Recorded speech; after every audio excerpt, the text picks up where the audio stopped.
Hello, everybody. This is the Foreign Press Association of the USA in New York, and today we have an important and timely press conference with Nadia Hijab from Shabaka, Zaha Hussain from the Carnegie Endowment. We're discussing the recent paper produced by Shabaka, Reviving a Palestinian Power, which is timely because no one's quite sure where the Palestinian power is at the moment. We have the occupiers throwing people out of their homes in the internationally recognized city of Jerusalem. The internationally recognized as occupied territory at the moment. We have missiles flying overhead, and we have Western capitals rushing to condemn the Hamas and seeming to overlook the events that set this whole thing in motion. And furthermore, we have the sad spectacle of a Palestinian president past his sell-by date who's just refused elections not refused, but made a stand of not taking elections, which he would almost certainly lose. So the study is about the fairly intensive network, which those of us who've studied the Middle East and foreign affairs know about, the Palestinian diplomatic network of embassies and envoys across the world. And it may be a surprise to some people to know that all through these years, many of these embassies and emissaries have had full diplomatic credentials issued. The British government recognized the PLO people in London. Washington blew hot and cold about it. In many countries, they're accepted as full ambassadors, and they have been a focus for the Palestinian diaspora and also a focus for influencing public opinion in those countries. The theme of the paper, as I've read it, and we have the authors here to explain it in more detail, is that they have somewhat been failing in their duties. And one of the difficulties, which we hope will come out today, is question of just who do they represent, because the Palestinian Authority, as set up by Oslo, is a local government, which many Palestinians see as enforcing Israeli occupation rules. We have the PLO, which was originally set up these missions, the Palestine Liberation Organization, which was her aim was to represent the Palestinian people wherever they were, inside the territories, outside the territories, and in the diaspora. And we have Palestine as a sort of virtual entity accepted by the United Nations and many countries as the state. So it's a bit like the nature of the Trinity. It's very difficult to pin it down. Maybe our resident theologians, Nadia and Zaha, will be able to explain it a little further. But if you've got experience studying the Trinity, let us know quickly, people, because it looks like it's the type of expertise we need. But first of all, Nadia, you've been with Shabaka for many years now. Can you explain what the global think tank is and how it came to this, how it decided this was the issue that needed looking at this particular moment? Thanks, Ian. Thanks very much for organizing this, and Kieran and Palestine Deep Dive as well. Yeah, that's a good question. Shabaka was co-founded, I'm a co-founder of Shabaka, was co-founded nearly 11 years ago now. And it came about because one day I was walking down the street in Washington, D.C. and realized we had no policy voice to represent us. And what was worse is that there was a policy voice that did not speak to our rights, but was taking positions that were actually inimical to our rights. So we co-founded this organization, which has grown and grown, and now has nearly 200 members. And Zaha Hassan, in addition to being with the Carnegie Endowment, is also a member of Shabaka, a policy member of Shabaka, which I'm very happy and to have her with us. And in fact, as I say, we have about 200 members all over the globe. So what the Shabaka does is it transforms what is a Palestinian weakness into a strength, because since we're spread all over, we can get together and analyze our situation, come up with recommendations together. And we can talk a bit more about the paper that we've just put out, just launched recently as we go along. Okay, Zaha, do you want to chip in? I'll just say that, I've been a fan of El Shabaka's for quite some time, and I was very pleased to become a member of the organization. Like Nadia, I work in DC, so I've been very frustrated through the course of my time here working in various think tanks, and recognizing that, yes, the Palestinian voice is very much absent or suppressed and marginalized in Washington, D.C. spaces, particularly the policy-making spaces. So the need for El Shabaka was really acute, and it really filled a void. We're starting now to see in think tanks in DC a really questioning of sort of the orthodoxy around the U.S. policy approach towards Israel-Palestine, and I'm really proud that Carnegie is in the forefront in that effort, and just released a paper called "Breaking the Status Quo," which focuses on a rights-based approach to Israel-Palestine peacemaking, and tries to recenter international law and people in how we think about U.S. policy towards the region. So absolutely, I agree with Nadia. This has been, a major problem in that, DC has always looked at this issue from a lens of like the U.S.-Israel special relationship. So we're just starting to see that orthodoxy be questioned now. Can you, one of you, explain what it is your paper is saying? That's broad brushstrokes. What you're saying needs to happen to the diplomatic network of the Palestinian state entity organization. Well, the idea for this particular paper came about some time ago, in fact, and it's very turns out to be extremely topical and timely now. What we identified was, okay, the PLO is in disarray. The Palestinian people have been carved up in tiny sort of allotments in the West Bank under Israeli occupation, and hounded and harassed in Jerusalem, and having second-class status as Palestinian citizens of Israel and as refugees and diaspora all over the world. So what's happened to our leadership? It's been also fragmented. We have the PA, as you said earlier, Ian, that is supposed to be representing the Palestinians in the West Bank and Gaza, preparatory to building a state. I mean, and then it was only supposed to be around for about 5 or 6 years. And after that, there was supposed to be a Palestinian state. Instead, we've seen continued Israeli colonization of the territories. So we thought, what can we do to, where is there a part of the Palestinian leadership that still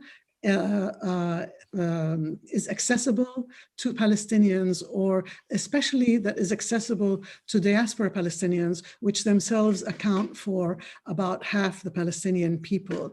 And we came up with the realization that the PLO diplomatic corps is still functioning. As you said, it's got offices in several countries, as Zaha said. And it's still functioning, and it could be a point of entry for the Palestinian diaspora to access and begin to reclaim agency in the Palestinian national movement, and also find ways to revive and repurpose the Palestinian national movement to actually bring about Palestinian human rights, all of them, not just a sort of segmented, fractured portion of them. And to do so, they could, work perhaps with the diplomatic corps. So that's why we wanted to discuss the diplomatic corps, because it is the most accessible, visible body for Palestinians in the diaspora. Zaha, I don't know if you wanted to add to that. I would just add a little to that in saying that, you know, we focus in this study in particular on countries where, you know, Palestinians have more freedom of action, liberal democracies where Palestinian diaspora communities can press their governments to take action on Palestine. They can, you know, impact the public discourse around Palestine, because we think those are key places in which, you know, the potential of the Palestinian diaspora is not being tapped into by the PLO. And in the past, you know, the PLO was established by diaspora, exiles, refugees, and that's its strength, was the fact that it could represent people all over the globe who then could access their host countries, their adopted countries, what have you, to advocate for the Palestinian cause. And with the breakdown in the relationship between the diaspora and the PLO, you've seen a breakdown in the connectivity between the diaspora and the diplomatic corps, so that this can't happen effectively anymore. Now, of course, advocacy is happening. You know, Palestinian diaspora communities are taking the initiative on their own. But what we're arguing in the paper is that there could be so much more effectiveness if the messaging coming from the Palestinian leadership was the same as the messaging coming from the diaspora community, and there was some kind of clear objective that could drive the conversation. But right now, the messaging from the leadership is very different than the messaging in many diaspora communities. And so there's a disconnect and an undermining of the efficacy of the Palestinian diaspora. I think it's time for Kieran to come in. Kieran, I can't remember whether I introduced him, is a board member of the Foreign Press Association and also a producer on Palestine Deep Dive, a regular interview podcast that has spoken to many Palestinian figures and people who have been concerned in the region, and Israeli figures, come to think of it. So Kieran, it's your turn to come in with your questions and perhaps to relay some of the ones that are coming in from attendees. Thank you very much, Ian. And yeah, I read this report thinking at the end of it, but I'm going to be quite optimistic because you give so many good recommendations of what could be done, what should be done. But you decided to frame it originally around 3 events or topics over the last decade. Can you just sort of unravel a little bit the basis of your kind of methodology? Sure. Yeah. Shall I go, Zaha? We had to zero in, I mean, for the rigor of the study, so as not to be all over the place.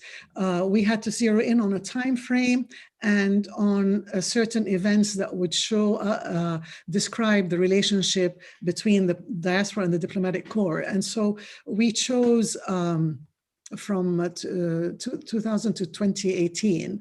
And the 3 events that we chose were one event that was proactive, where the Palestinian leadership or the PLO, as well as the Palestinian Authority, had a very, very clear purpose and message, which was to make Palestine a state member of the United Nations. And then we chose a second event also within that time frame up to 2020. Sorry, Zaha, am I getting the time frame wrong? It's when the Jerusalem was Jerusalem. Yeah. Embassy move was 2017 when it was announced. Yeah, 2017. Yeah, the Jerusalem embassy move, And then the third event was the elections to the Palestinian National Council in 2018. So those three events in that decade, one was proactive by the PLO and the Palestinian Authority, and everybody was on the same page. And that worked really well and got the diaspora engaged in the process because there was clarity of vision, there was clarity of action. The move of the embassy to Jerusalem was one of the times where there was very little engagement by the diaspora because it was reactive by the PLO and the Palestinian Authority, and they didn't really know what to do, it appeared, apart from simply protests. So there was not that much engagement by the diaspora. And then the elections or the representation, they weren't really elections, but the representation in the Palestinian National Council was had rather a negative effect because the outreach by the missions, the PLO missions to the diaspora was not as clear or as effective as it should have been, and it privileged certain groups that were closer, let's say, to Fateh than others, and so the reaction overall was negative. I'm sure, and we really chose those events to illustrate when good examples of engagement and rather indifferent examples of engagement and poor examples of engagement. I'm sure Zaha probably has something to add to that. Yeah, I would just step back a little bit and say why there was a rupture in the relationship between the PLO and the diaspora communities, and that's because of the fact that with the signing of Oslo, there was a sense among the diaspora community that the PLO, whose center of gravity was always outside of historic Palestine and then moved back into into the occupied territories. But there was a sense from the diaspora that, the state building project was going to leave the refugee claims and the diaspora claims behind. And so there was this discord by that very decision of, in signing Oslo. But it also was shown to be validated by the fact that the PLO and the PA took various legislative actions and policy decisions that effectively diminished the status and the stature of the PLO legally, as I said, and as a matter of policy, and placed those powers in the Palestinian Authority. Many of the responsibilities are redundant, but the actual authority sits with the Palestinian Authority, because the Palestinian Authority is the body now that is collecting taxes, that is, the responsible party for international donor funding. So the PLO becomes drained of its resources while the PA is aggrandized. So in the view of many diaspora communities, who have no relationship to the PA, because the PA only represents the residents of the occupied territories, to them, they lost their representative when they lost the vitality of the PLO. And so when we were examining these three different events, we were trying to see whether there was still an opportunity for the diaspora to engage with the diplomatic corps, even though they have these feelings that the PLO no longer represents them. And what Nadia mentioned, that, in talking about those three events, is it shows that there is an opportunity for engagement, but there has to be, the things that she mentioned, which is clear communication, which is, the mobilization called for has to challenge the status quo, which and show Palestinian agency, which is why the statehood bid was popular, even though many diaspora Palestinians are not pro two states. They still supported that mobilization because it challenged the Israeli narrative. It showed Palestinian agency, and it was proactive. And the third thing that was important is that it had to he had to not reaffirm the Oslo framework, because for many diaspora Palestinians, the Oslo framework is not their framework. And so as long as the diplomatic corps was acting in those ways, the diaspora would come along to support it. Kieran, do you want to come in on the issues? There are some questions, interesting questions coming in now. You're muted, Kieran. Sorry, David asks if you could decide what are the immediate decisions or actions you would take for peace and Israel, PLO, PA, Hamas to move towards? Well, gosh, that's a very good question. It's also a very big I think we call it.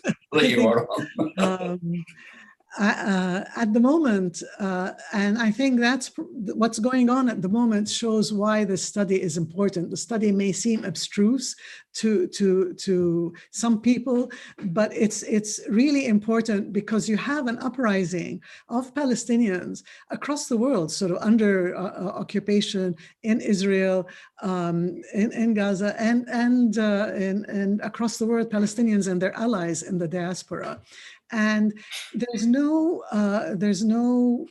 single point that can capture this and carry it forward.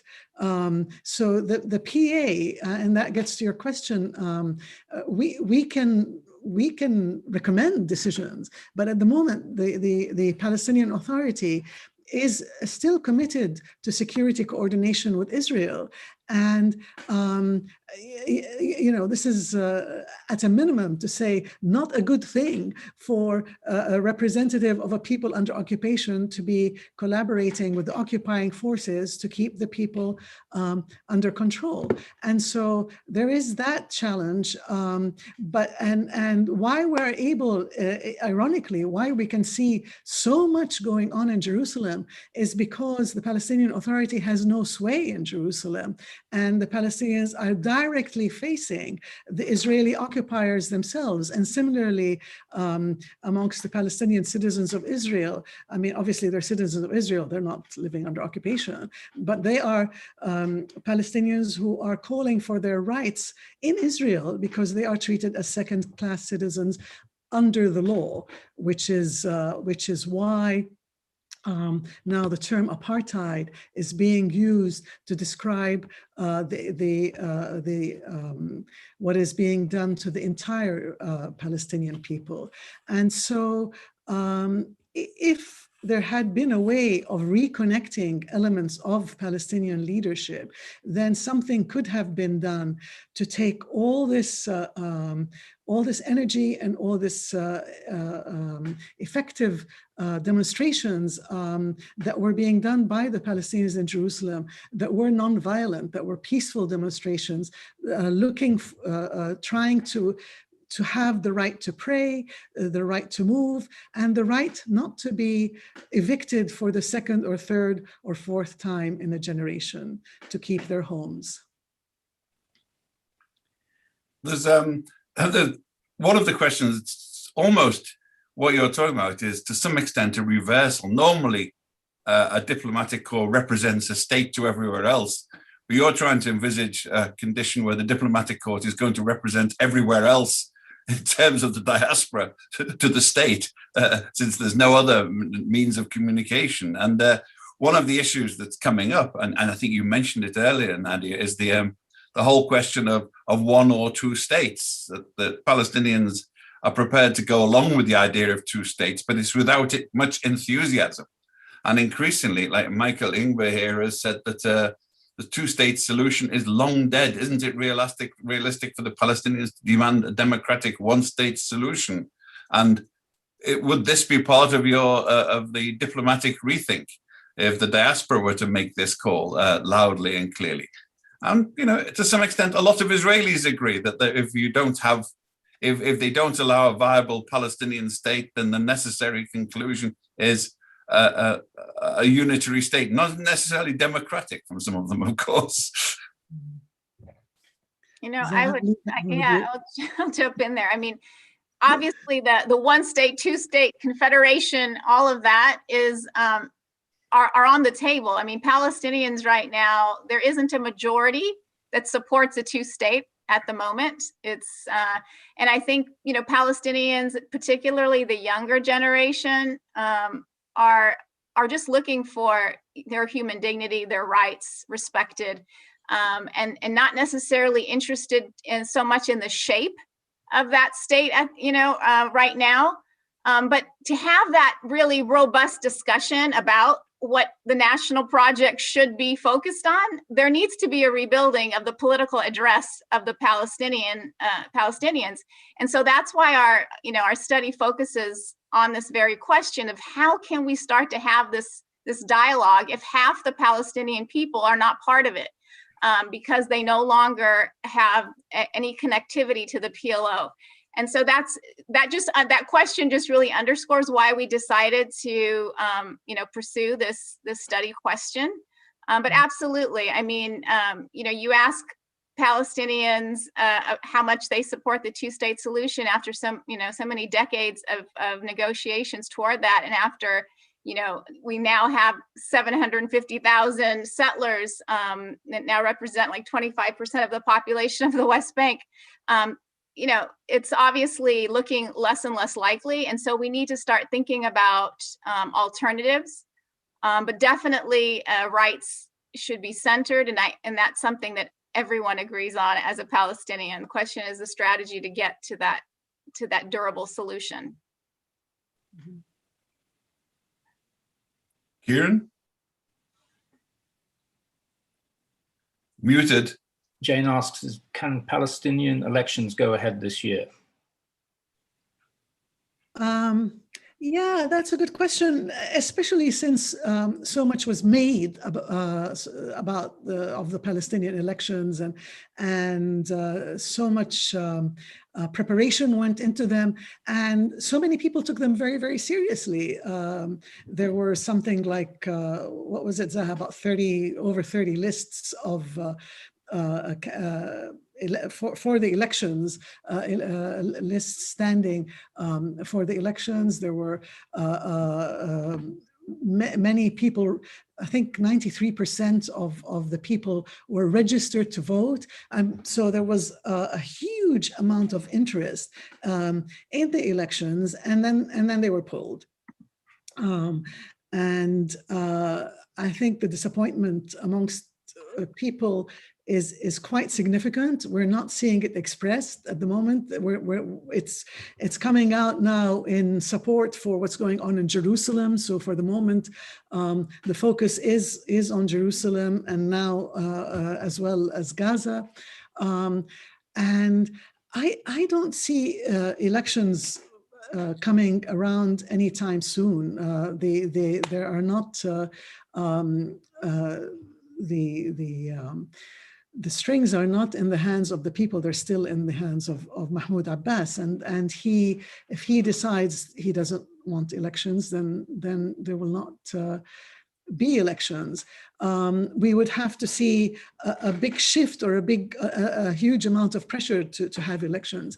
But I also want to say that elections are not a solution for what the Palestinians face, because let's assume you had the cleanest, best elections on the whole planet. You are still living under Israeli occupation, and the Israeli occupation controls your every move and your every day. You can't control your land, you can't control your freedom of movement, you can't control your own resources, your tax revenues, nothing. So what elections could do is maybe shift what's been sort of cemented into place as a can't move forward, can't move back, can't move sideways. They could shift that dynamic, but you still then have to deal with the Israeli occupation. I just to add on to what Nadia's saying, there was always this debate about which election should come first, whether it should be the PLC, the Palestinian Legislative Council, which is the parliament for the Palestinian Authority, or should it be the PLO parliament, which oversees Palestinians everywhere. And, you know, this was Hamas's complaint, that they wanted the PLO elections first. They wanted to be brought under the umbrella of the PLO before having PLC elections. And for many people in the diaspora, that also was the priority. The priority was focusing on the PLO first and making it inclusive, and then talking about PLC elections. But, you know, that's not what took place. But still, despite this, there was a lot of enthusiasm, as Nadia says, for elections. And why? Why would there be 93% of the electorate registered to vote, you know, for a situation in which you're voting for a government that would have very limited powers to actually govern you, given that it's under occupation? And I think it has a lot to do with the fact that people are just so frustrated. They're so frustrated by, you know, the fact that the PA hasn't served them well, and that the whole negotiations paradigm hasn't served them well. And you've got generations that have never voted, and you know, that are looking for an opportunity to be able to express themselves and express themselves about how they feel about their situation. I mean, these are young people that are unemployed, many of them. We've got incredibly high unemployment. So it presented that opportunity, but the discussion is going back now again to, like, okay, how do we reform and reimagine the PLO and rejuvenate it so that it can be a representative? And as Nadia says, I mean, you know, elections are difficult under occupation. Elections are even more difficult when you're talking about getting, you know, or capturing the will of people that are fragmented all over the world and living under occupation. And so that's a challenge. And that's why we don't have direct elections for the PLO. We have this antiquated proportional representation that involves, you know, canvassing the diaspora communities so that they can appoint their own representatives to the PNC. And this is something that, you know, we studied in this work that we did together. And we found that, you know, the mechanisms for bringing in new blood from the diaspora into the PNC, the Palestinian National Council, are not working. And so one of the most important things that can be done to help to, you know, have the PLO regain its vitality is to create better mechanisms to bring in new blood and better, you know, updated representation from the diaspora and actually everywhere, because even the factional representation system that the PLO has is really outdated and doesn't reflect the actual numbers of the various factions and different syndicates and things of that nature. So that whole framework needs to be updated, but in particular to capture the diaspora community's sentiments and their will, their political will. There needs to be better mechanisms at the diplomatic mission level so that you know, they can be brought in under the PLO umbrella. One of the questions that's come up from Shazia Rafi is, could you update on the BDS movement, any moves in the US to reverse the illegality? And I'd like to broaden that out. Is, you know, one of the roles of the former diplomatic corps was to rally. I mean, I would have thought that 10 or 20 years ago, Palestinian diplomats would be swinging from the flagpoles in all the various capitals, waving the belated human rights watch determination that apartheid is being practiced there. And yet we've hardly heard it. I mean, it's, as somebody pointed out in a study, I think Canadian broadcasting completely ignored the report. That they would rather cover a soccer match in Tel Aviv than they would cover a tremendous report with tremendous legal implications if it's followed, especially with the ICC determinations coming up. So, I mean, what role do you both see for the Palestinian diplomatic network in energizing and focusing the energies of the diaspora to get political results in their respective host countries? It's a task that the Palestinians have to undertake, both to reconnect with their representatives in the diaspora, the PLO, and also to have them hear from them, from us, as it were, what they want the representatives to do. And so again, that's why we hope that this study would show both the diaspora ways to reach out and opportunities to reach out to their representatives, and would show the representatives opportunities to engage with the diaspora. I think to get to the question that you started with, Ian, which is about the role of the BDS movement and its position, it's not it's outlawed in some or it's been made illegal in some states in the United States. It's not outlawed throughout the United States. I think, correct me, Zaha, if I'm wrong. And it is actually providing a lot of guidance for Palestinian, for international civil society. So you've got Palestinians working for their rights, and you've got then the civil society in many countries, including many Jewish groups, very important and weighty Jewish groups, providing support and taking their leadership from the boycott, divestment, and sanctions movement, the BDS movement. So there's a lot happening in that respect on the ground, but it's not enough in and of itself to have a shift in what Israel is doing. For that, you really need leadership that pulls everyone together, has everyone with a clear message on the same page, moving forward, as was done with the state system. I want to note that the Palestinians expressed their self-determination twice. Once in the 1960s, when they said that opted for a one-state solution, when all people on the land should be free and equal in rights. And then that was the policy through the 70s. That was the PLO platform through the 70s.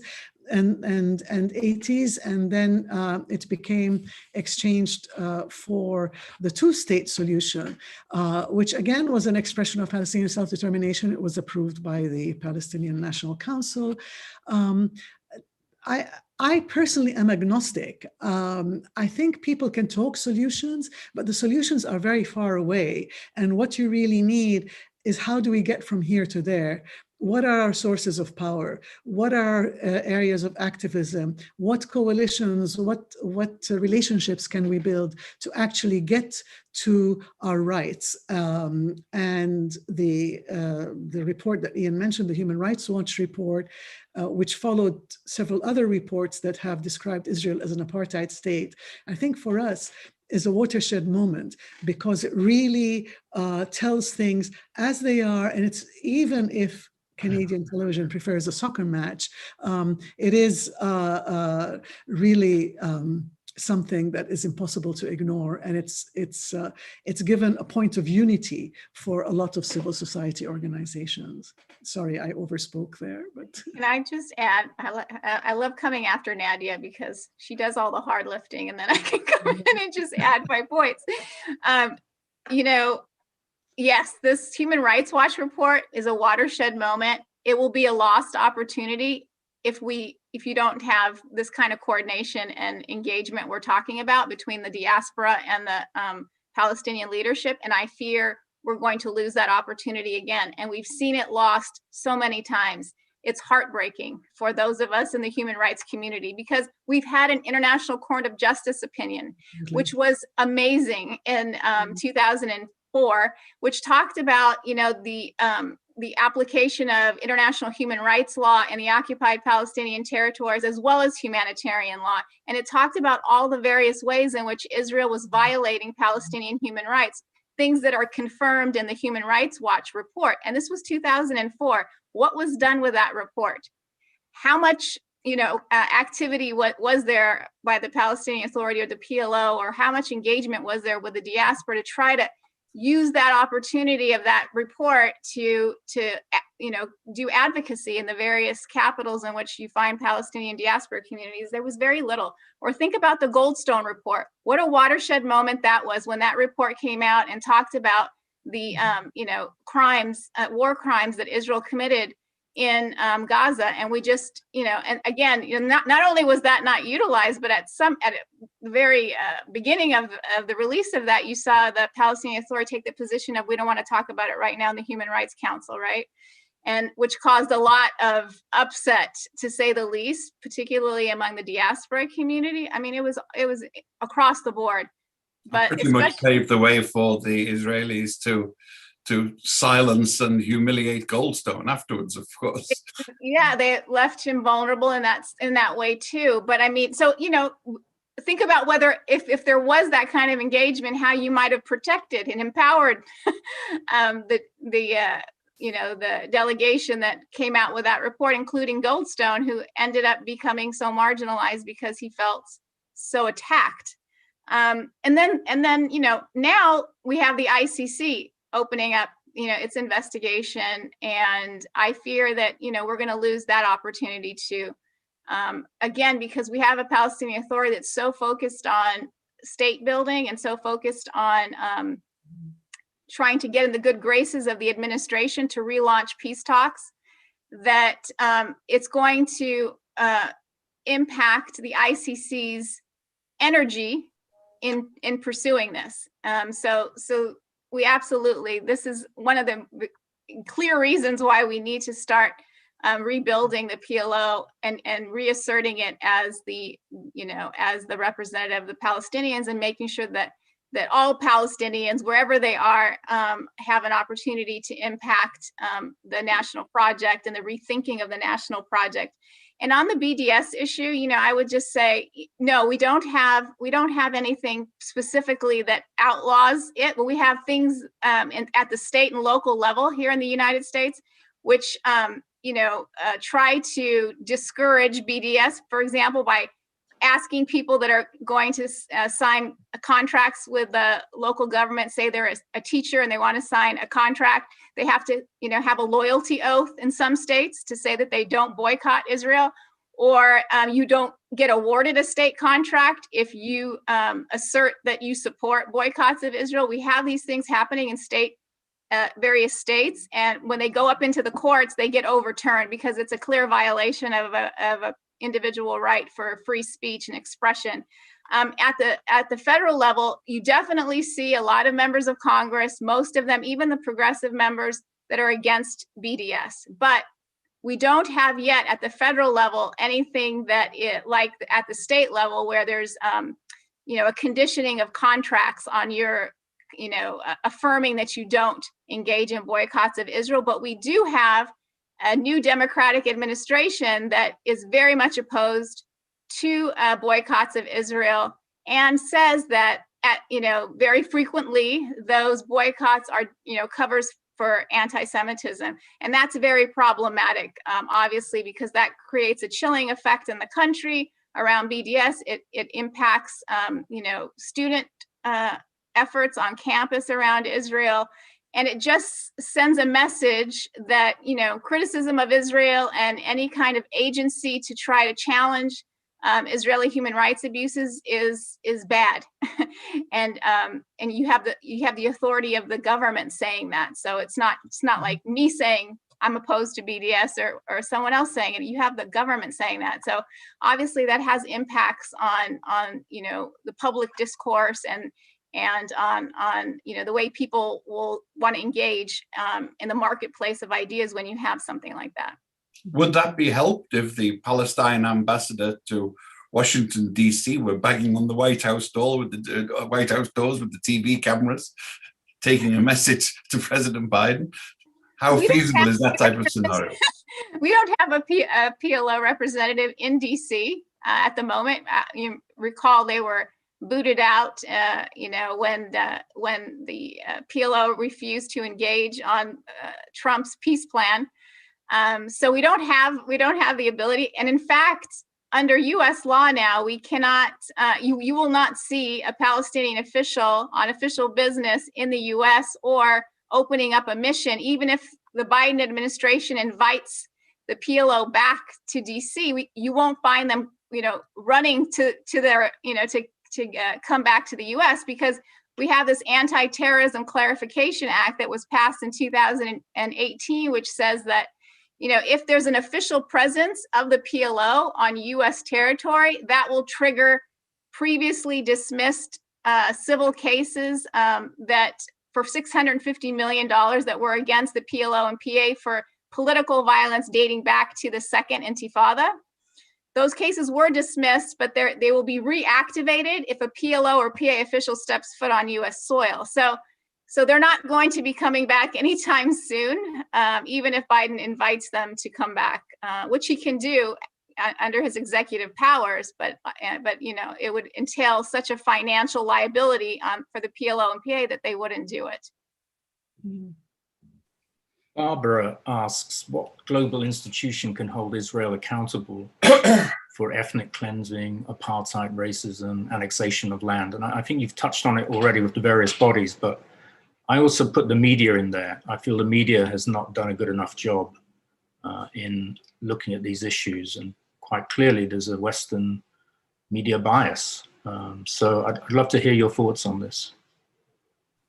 Yes, well, as Zaha said, the institutions are there, and they've the ICC was a brilliant moment, and it had the ICJ was a brilliant moment. It had done its job, and we would have saved so much suffering and been so much further along if that decision had been taken and taken around the world, and especially in Europe, which really cares about the rule of law.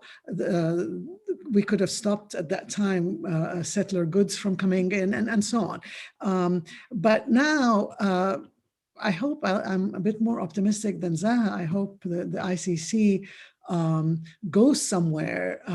I hope that we're better organized in terms of getting the International Criminal Court to hold Israel accountable, and the crimes that it's supposed to be investigating, you can see them every day, taking place every day. So it doesn't have to look far. I mean, obviously, it's not looking at this time slot.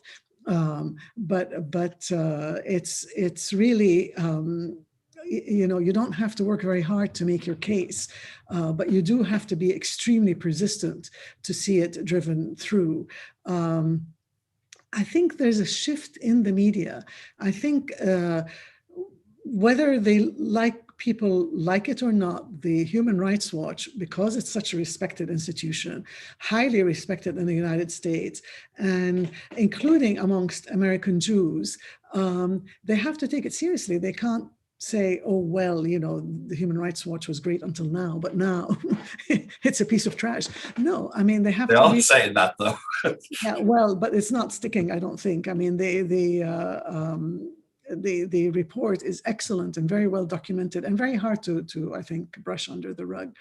And so you have these kinds of organizations that can hold Israel accountable. And this, by the way, it isn't a standalone report. It comes after the B'Tselem report earlier this year, which also found Israel guilty of apartheid on both sides of the Green Line. And that's a big thing for B'Tselem to say, in a conclusion to come to. And again, very well studied and very well documented.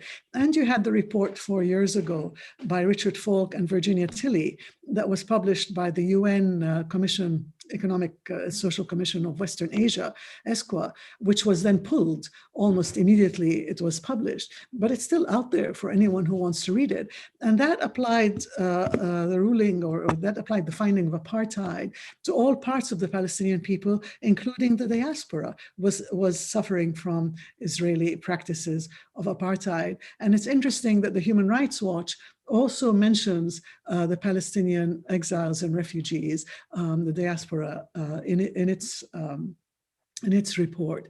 So these things will create change, and the Palestinians aren't going anywhere. And despite all the horrendous attacks and all the loss of life and the loss of life on both sides, I don't like that term, both sides, but there is loss of life and it's tragic.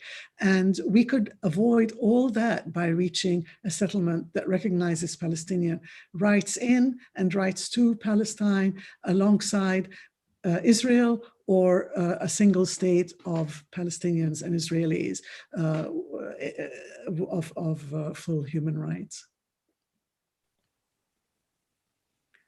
Kieran? No, I was going to just ask Zaha if she felt that here in America there is a change with the media coverage, or is the language still arguably the same when you look at the New York Times or when you look at the Washington Post? Has anything changed in the last maybe few years? I think there has been quite a bit of change,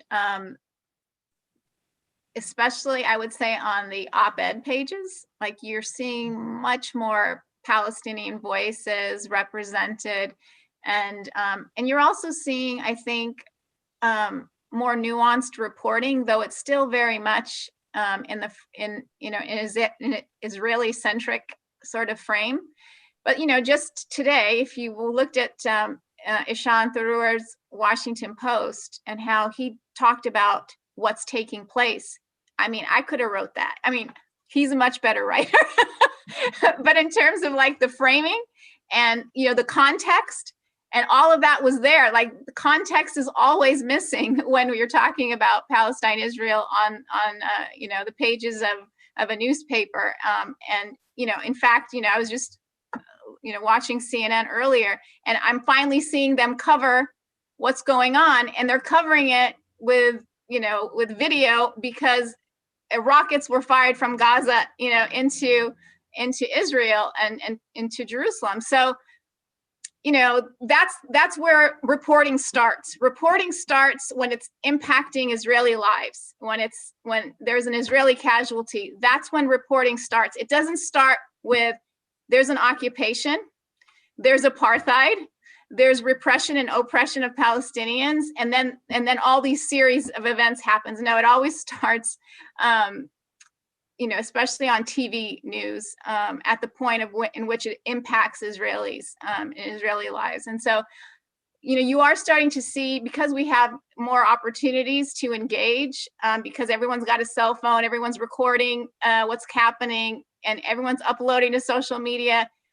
I feel that newspapers and online periodicals have more material now to work with, and they can't ignore. If they want to compete with the social media, they have to take account of what's being uploaded by individuals who are bearing witness to what's happening on the ground. So definitely there's been a change, but it's not fast enough to keep up with the damage that's being done on the ground. Yeah. And there really needs to, this Human Rights Watch report, I think, is really important for that reason too. I think it's going to accelerate the debates and the discussions and the way people report, because that's what's missing. It's this understanding the relationship between Israelis and Palestinians is not like two equal sides, two parties that have equal claims. No, this is an apartheid situation. It's not a conflict. It's not clashes that are just moments in time. It's a historical relationship that involves the domination of one group by another, and we need to start centering that in the way we talk about Israel and Palestine.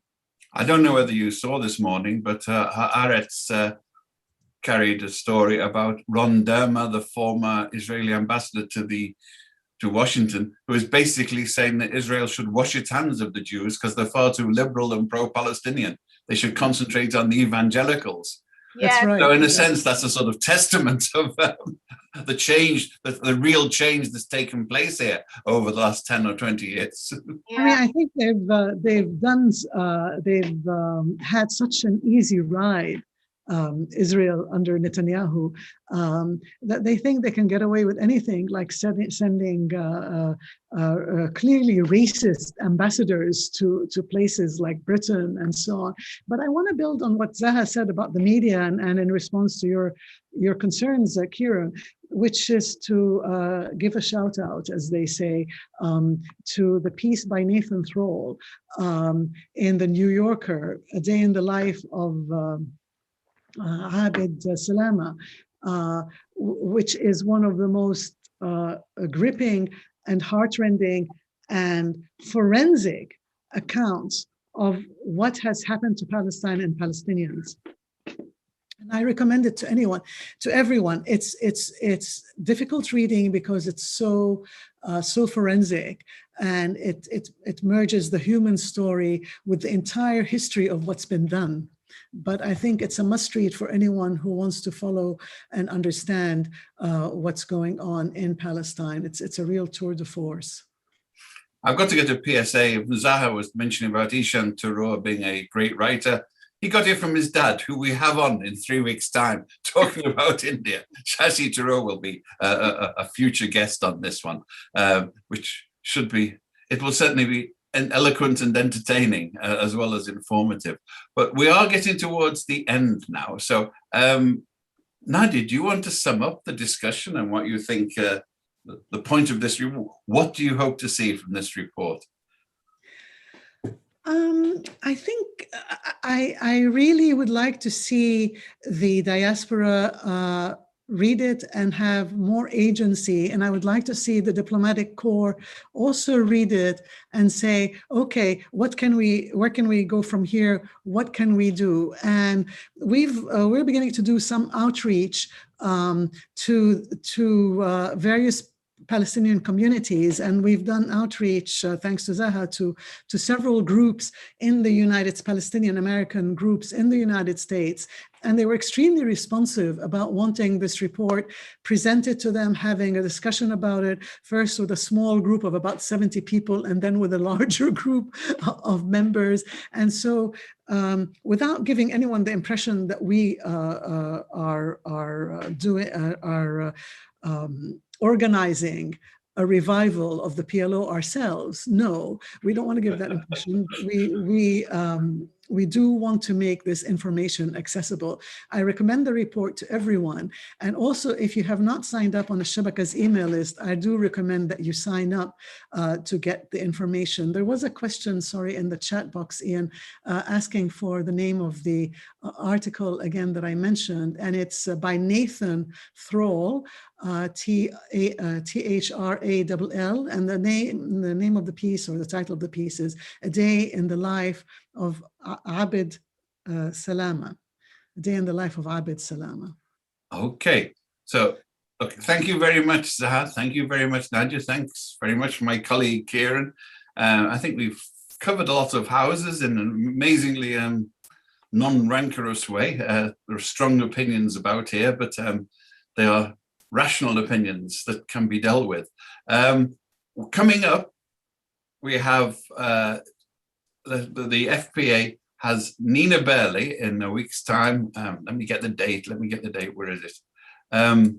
Sorry, we have Nina Burley coming up with her book on the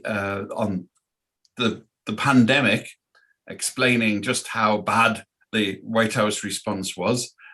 We also have Friday the 28th, Dr. Shashi Tharoor speaking about India and events there and foreign policy, since he was the foreign policy spokesman as well as a former Undersecretary General for the UN.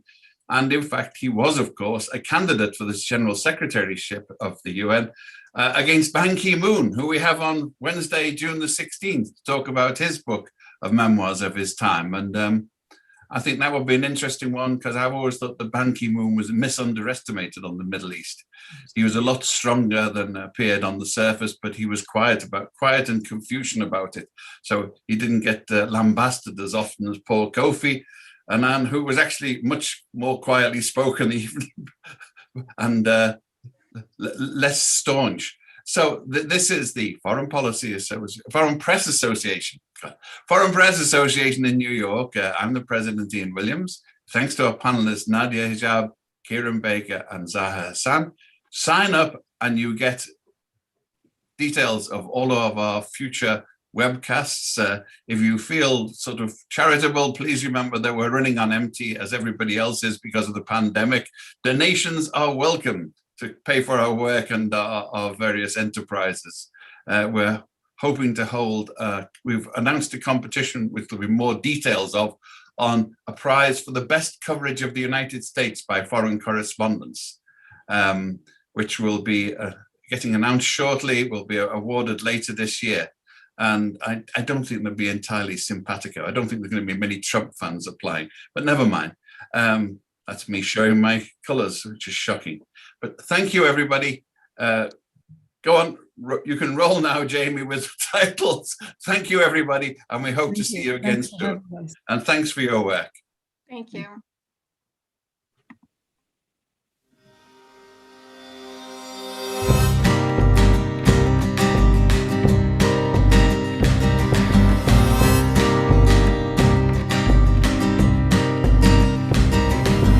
You cannot keep me down. I won't fall to the ground. I'll struggle on for 10 long years. I'm out the other side crystal clear. I'm made from the same stuff as you, blood and bone through and through. And I don't desire anything at all, and I'm indestructible.